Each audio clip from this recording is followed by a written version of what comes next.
Баршаңызға қайырлы күн. Бүгін сіздермен шоколад қосылып жасалынатын нағыз брауни пирогының рецептімен бөлісетін боламын.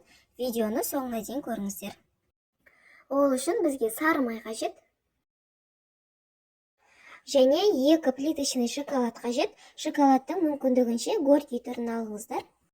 Алдымен сары май мен шоколадты екеуін бірге ертіп аламыз. Қант салып, жақсылап араластырып аламыз.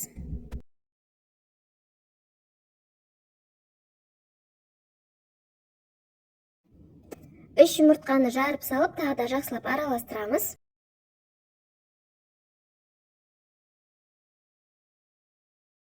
Какао, ұн және қопсытқышты барлығын електен өткізіп саламыз. Барлығын бір келкі масса болғанша жақсылап араластырамыз.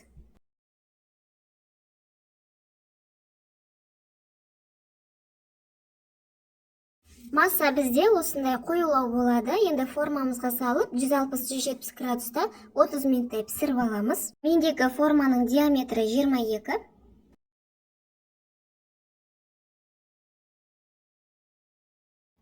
Пирогымыз пісіп шықты. Енді бөлме температурасында кішкене суытып алатын боламыз.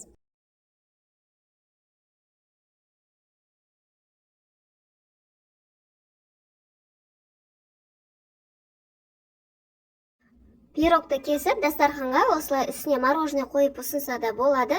Міндетті түрде жасап көріңіздер. Видеом сіздерге пайдалы болса, лайк басып, арнама тіркелуді ұмытпаңыздар.